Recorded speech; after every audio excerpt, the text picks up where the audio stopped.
2023 തമിഴിൽ ഇറങ്ങിയ ഒരു ഡ്രാമ മൂവിയാണ് കരുമേഘങ്ങൾ കലങ്കിടണ.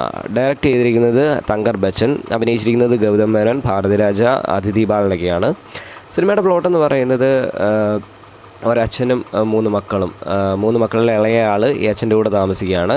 പക്ഷേ ബാക്കി 2 പേരും വെളിയിലാണ്. ഈ അച്ഛൻ്റെ ബർത്ത്ഡേ 75ാമത്തെ ബർത്ത്ഡേ ആഘോഷിക്കാൻ വേണ്ടിയിട്ട് ഇവരെല്ലാം ആഘോഷങ്ങളൊക്കെ സംഘടിപ്പിക്കുകയും ചെയ്യുകയാണ്. ഗൗതം മേനോനാണ് ഇദ്ദേഹത്തിൻ്റെ ഏറ്റവും ഇളയ മകനായിട്ട് അഭിനയിച്ചിരിക്കുന്നത്.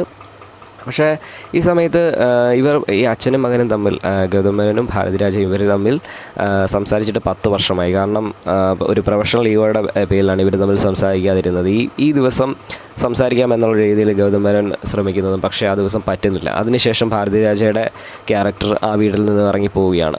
ഇതുകൊണ്ടല്ല, കാരണം ഇതല്ല, വേറൊരു കാരണത്തിന് വേണ്ടി ഇദ്ദേഹം ഇറങ്ങിപ്പോകുന്നതും അതിനുശേഷം നടക്കുന്ന സംഭവങ്ങളൊക്കെ ബേസ് ചെയ്ത് പോകുന്ന ഒരു ഡ്രാമ മൂവിയാണ്. തുടക്കത്തിൽ നല്ല വിഷ്വലൊക്കെ ഉണ്ടായിരുന്നു. പക്ഷേ ഒരു സൂപ്പർ മൂവി എന്നൊന്നും പറയാൻ പറ്റത്തില്ല. ജസ്റ്റ് വൺ ടൈം വാച്ചബിൾ ആയിട്ടുള്ളൊരു ഡ്രാമ മൂവി. കാണാത്തവർക്കൊക്കെ ഒന്ന് കാണാൻ നോക്കുക.